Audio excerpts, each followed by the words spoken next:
This week, I'll be looking at the many legacies of Ivanhoe and the ways in which it's been reimagined in the 2 centuries since its publication.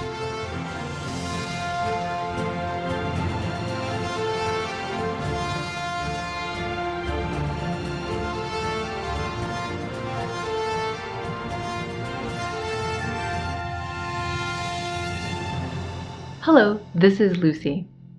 Welcome to Footnoting History. This and all of our Footnoting History episodes are available captioned on our YouTube channel. As I discussed briefly last time, Ivanhoe was almost instantaneously and enormously popular with broad swaths of Britain's reading public when it was first published in 1819. The first stage adaptation appeared within a month of the novel's publication. So intense was reader investment that, in a preface to the second edition, Sir Walter engaged with what contemporary fandom might call shipping wars, explaining why he chose to marry Ivanhoe off to Rowena rather than to the universally beloved and extremely awesome Rebecca. Another, more ominous authorial note had to defend a different choice of his: to portray the reality that, yes, Black and brown people had existed during the Middle Ages and had even existed in Europe. Now, the creation of Jewishness as an ethnic other in both medieval and modern Europe is a topic deserving of attention in its own right. And as we shall see, it was controversial in mid-century Hollywood. But the non-white characters objected to by some of Ivanhoe's very angry early readers were not as significant to the narrative or as complex as Rebecca and her father Isaac of York. They were the servants of Sir Brian de Bois Guilbert, the Templar knight who is Ivanhoe's main antagonist. To be clear, this is anything but an accurate representation of medieval Europe, which recent scholarship has demonstrated to have been much more racially diverse than often imagined. Reading Ivanhoe today, one might wince at the way in which their narrative function is to provide exotic background for the Templar himself. But some readers in the 19th century wanted to imagine a medieval Europe that, for all of the conflict between Normans and Saxons present in the novel, was definitely all white. And this became a significant and sinister facet of Ivanhoe's legacy. The noted medievalist and author of medievalist fiction, Umberto Eco, once quipped about the American love of the Middle Ages and zeal for reinventing it that any country able to produce Scientology can do a lot in terms of wash-and-wear sorcery and Holy Grail frappe. As Eco also points out, fantastic and fanatical versions of the medieval past coexist alongside more responsible forms of engagement, always. So what did it mean to revisit Sir Walter Scott's Middle Ages in the long 19th century? In examining Ivanhoe's reception in the decades following its publication, we encounter the 19th century's fraught relationship with both historical memory and with the idea of modernity. To be alive and literate in the 19th century, one scholar has argued, was to be influenced in some way by the novels of Sir Walter Scott. And this does not mean only literate in English. There are over 3,000 versions of Scott's works in other languages, including over 600 direct translations in 36 languages. But in this episode, we'll be focusing on the Anglophone world. For the middle 50 years of the 19th century especially, it's hard to overemphasize how popular Ivanhoe was, inspiring spoofs, artwork, tournaments, circus acts, numerous plays, and multiple operas, including one by none other than Arthur Sullivan of Gilbert and Sullivan fame. And no, it's not as good as his operettas. Entering the 20th century, Scott, and Ivanhoe in particular, came to be increasingly identified with a romantic, distant, and definitely unmodern past, incompatible with an increasingly industrialized and self-consciously modern society. But this was never a straightforward progression, as we shall see. The 1950s film version of Ivanhoe has been described as the outstanding model of the genre of the medieval epic, the first film of its kind to attempt what Hollywood considered an accurate representation of the Middle Ages. Now, what Hollywood considered an accurate version of the medieval past was rather far off that. Its treatments of Jewish observance, medieval literacy, and women's undergarments, for instance, are all hilariously incorrect.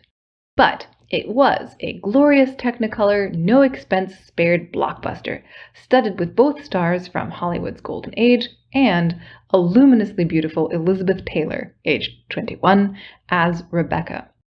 So over the top was this Ivanhoe, and so perfectly matched to popular expectations of the Middle Ages, that it could in turn be spoofed a few years later in Danny Kaye's The Court Jester, which parenthetically is one of the all-time great examples of comic medievalism. So Ivanhoe hardly died away out of popular consciousness. In addition to serving as a literary referent, it got another film adaptation in 1982 and the BBC miniseries treatment in 1997. At least equally interesting is a film version that didn't get made. In the late 1940s, when Paramount was first working on the project that would eventually become the 1952 blockbuster, the plan was for Ivanhoe to marry Rebecca, vindication for the novel's first generations of fans.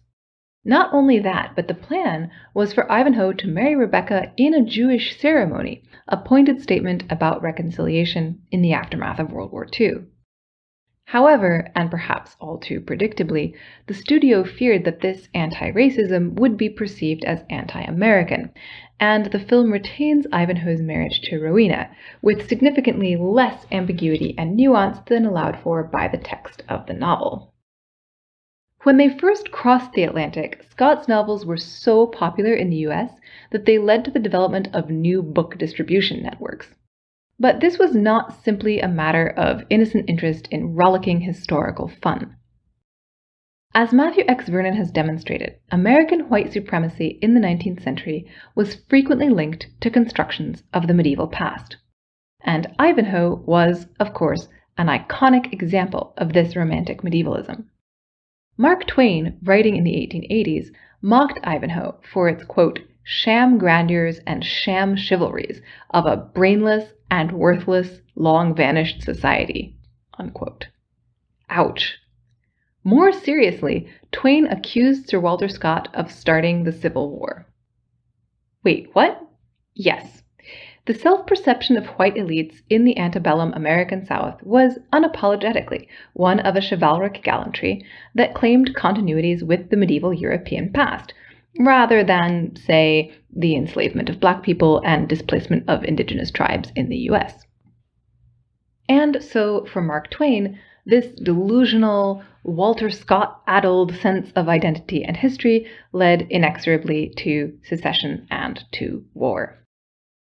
In an article revisiting Twain's claim about Ivanhoe's indirect legacy, Walter Scott is unkindly described as the romantic of trivial sentimentality and muddled thinking. There is not inconsiderable irony in this, of course, since one of the points that Walter Scott is making in Ivanhoe, and overtly at that, is that oppression along racial lines is doomed to create a dysfunctional society. It's also worth noting that while Twain scoffed at what he saw as Ivanhoe's medieval chivalry silliness, Scott himself portrays chivalry as a hollow ideology in a central scene of the novel. But none of this prevented its appropriation. Anne Rigney, in analyzing Ivanhoe's popularity in the 2 centuries since its publication, has argued that Ivanhoe is constantly being recalibrated according to new frames of reference, new agendas, and new horizons of expectations, both, quote, appropriated in the theater of identity politics and used as a common currency in negotiating differences, unquote. While historians of the American Civil War and scholars of Sir Walter Scott agree that actually he wasn't responsible, it's worth noting that white elites of the American South did enthusiastically adapt and adopt the famous tournament scene of Ivanhoe, with tournaments being held across the South in the years before the war. After the war, even more significantly, Ivanhoe-esque tournaments were held as fundraisers for monuments to the Confederate cause. As Anne Helen Peterson has noted, there was also a Queen of Love and Beauty at the infamous Veiled Prophet's Ball, St. Louis. However untethered from the original context of Ivanhoe these events may be, they were still seen as public spectacles for which Ivanhoe could provide a suitable model. Ivanhoe was, in fact, so enthusiastically adopted as symbolically aligned with white American identity that this identification could be used in a novel written by a notable Black American author at the turn of the 20th century, The author was Charles W. Chesnutt, like Scott, an author plagued by financial difficulties but with a strong literary reputation. The novel was The House Behind the Cedars. A historical novel set a couple of generations before it was written, The House Behind the Cedars uses many elements of Sir Walter Scott's medievalism, with its emphasis on identity and landscape and on how these are linked. It also, like Ivanhoe, explores the tensions inherent in hybrid identity within a stratified society. When Rena, one of the novel's mixed-race protagonists, chooses to pass as white, the name she chooses for herself is Rowena Warwick. No one, it is implied, could suspect a Rowena of being black. Not only in the figure of Rowena, Chesnutt uses The House Behind the Cedars to write back against racist expectations about what kind of protagonists historical romances could have and what kind of narratives they could choose to highlight. The popularity of Ivanhoe was so iconic that I once read a story in a children's magazine in which the late 19th century American homestead setting was established in part by the fact that the bookish protagonist, with whom I over-identified, was reading Ivanhoe instead of doing her chores. In researching for this episode, I was unable to find the title of this story, but if you also subscribed to Cricket Magazine in the 1990s and know what I'm talking about, please let me know. Ivanhoe is also enshrined as a canonical text in Maud Hart Lovelace's charming Betsy Tacy series, written in the 1940s and set in the 1910s. The somewhat old-fashioned schoolteacher assigns Ivanhoe as summer reading. Bookish Betsy, with whom, yes, I over-identified, has already read it and is thrilled. She ends up summarizing it for her good-hearted and less bookish friends and bonding with her rival/crush over her description of Rowena's beauty. It's adorable, but it also encapsulates how Ivanhoe's reputation was shifting towards the old-fashioned. In 1927, Virginia Woolf could write that no one reads Scott anymore. This shift is also epitomized in the early sitcom Leave It to Beaver. In this episode, Beaver is about 11 years old. His adored schoolteacher gives the class a list of books from which to choose for their final reading of the term. Together, his parents go over the list, which includes such infantile titles as Hoppy the Kangaroo. Mr. Cleaver wonders wistfully what happened to the, quote, real boys' books he knew and loved growing up, and mentions iconic titles by American author James Fenimore Cooper and Jack London. Mrs. Cleaver says that she wouldn't know what happened to the real boys' books because the most exciting thing she was allowed to read was Dorothy Vernon of Haddon Hall. And this, while forgotten today, was a 1902 historical novel set in Elizabethan England. So even before we get into the Ivanhoe plot of the episode, we have some strongly gendered ideas of adventure, romance, and historical fiction. Ivanhoe is eventually selected by Beaver's dad because it's more manly than the assigned children's books. Perhaps more than incidentally, though, Ward has a less than accurate idea of what the novel is actually about. When Beaver asks, "What's an Ivanhoe?" Ward enthusiastically responds that he was a knight, and that knights, as featured in the book, fought to defend their code of honor and rode all over the countryside avenging wrongs and protecting the weak. Beaver's older brother pipes up to say that in between times, according to his history teacher, the knights ate like pigs. This earns a canned laugh and functions as an admirable illustration of how the tensions and ambiguities of Ivanhoe and the imagined Middle Ages become simplified in the popular imagination. Predictably, the Beaver becomes caught up in Ivanhoe to the point of insomnia, fighting duels with his best friend in the backyard and engaging in a fight for the defense of womanhood. After some misunderstandings, his conduct is hailed as gallant and chivalrous. He also gets beaten up by a larger boy, which is more accurate to what actually happens to Ivanhoe than the rest of the show is.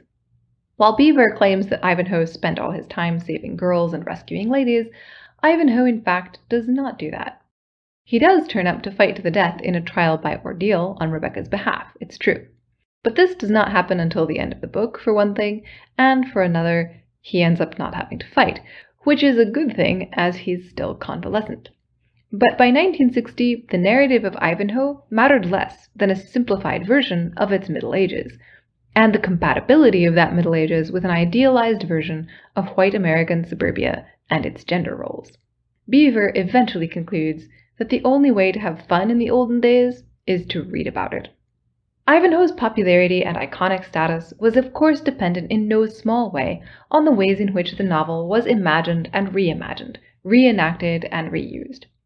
What makes the novel still so interesting, to my mind, is the ways in which it resists reductive attempts and subverts and questions the chivalric values it seeks to emblematize. Wilfred of Ivanhoe, unlike Robert Taylor on the movie poster accompanying the 1952 film and this episode, does not conquer a castle under siege. He gets carried out of a castle under siege, flung protesting over the shoulder of Richard the Lionheart. And some of the book's most interesting characters are not its most successful ones. This has fueled many adaptations from 1820 onwards. In 1820, George Soane wrote a serious play called The Hebrew, focusing on the figure of Isaac of York. Multiple opera composers decided, too, that Rebecca deserved more time at center stage. The 1982 and 1997 adaptations for the small screen also center characters whose identities are marginalized. The 1982 film opens on Isaac of York, played by none other than James Mason, and it is his journey that provides a through line for the film. The 1997 miniseries depicts both Rowena and Rebecca as women whose intelligence is considerable and whose agency is constrained. So, for that matter, does Sir Walter Scott, but the miniseries focuses on them to a greater degree. The miniseries also takes time to explore the traumatic effects of war on both Ivanhoe and Bois Guilbert, as well as the dangers of religious intolerance and hypocrisy. Both of these, of course, are of conspicuous relevance in the historical moment of the late 20th century, illustrating the fact that, to quote Umberto Eco again, modern ages have revisited the Middle Ages from the moment when, according to historical handbooks, they came to an end. Scott's own works, Anne Rigney has argued, were attempting something more challenging and more complicated, and I would argue more noble than a reification of the olden days. Even as Scott romanticized the medieval past in Ivanhoe, he was also attempting to articulate a workable relationship between the legacy of the past and the potential for societies to become different. In many ways, historians are often doing similar work. And it is not just 19th century historians like Carlyle and Macaulay who were inspired by Scott. The noted medievalist Jacques Le Goff is also on record as having loved the novel as a boy. That Ivanhoe still has so much to say speaks, I think, to the complexities of the text. And it is this complexity, nuance, and ambivalence, even in its self-contradictions, that continue to make Ivanhoe and its legacies so interesting. Until next time, this is Footnoting History.